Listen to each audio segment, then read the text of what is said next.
รรยากาศข้าเจ้าผ้าป่าอยู่บริเวณบ้านโคกสาดตำบลนาตาดในตอนเช้าวันอาทิตย์มื้อนี้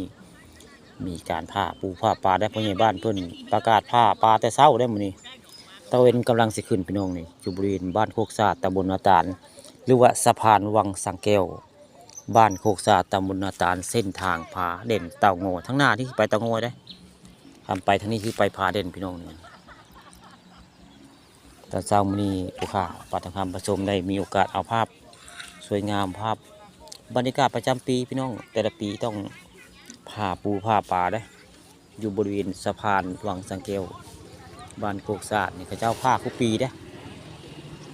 ผ้าป่าประจำปีทุกปีต้องผ้าประกาศผ้าทุกปีได้ลูกค้าปานคำผสมก็ได้เอาภาพบรรยากาศในบริเวณ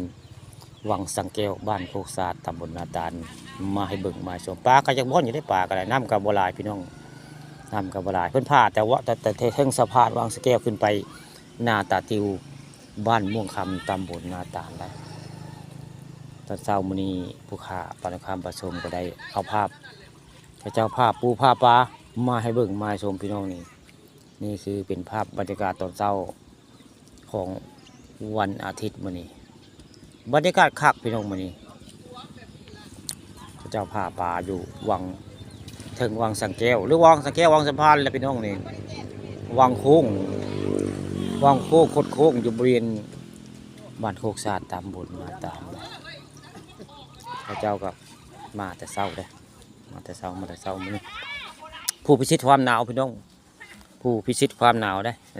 ชุมเส้นมักตึกจะดุ้งมื้อนี้บ้านนาตาลกับผ้าได้ข้าเจ้าว่ามื้อนี้นาตาลกับผ้ามื้อนี้คนกับทางเทิงหลายแต่ทางใต้นี่ยังบ่หลายปานใดทางเทิงเนี่ยคนหลายแต่ทางใต้นี่ยังบ่หลายปานใดมื้อนี้อยู่เวนต้นยางบ้านโคกสาดนี่มีคนมาตึกกะมี2คนได้ใช้ซ่อนผู้นึงได้ซ่อนผู้นึงตึกผู้นึงอันนี้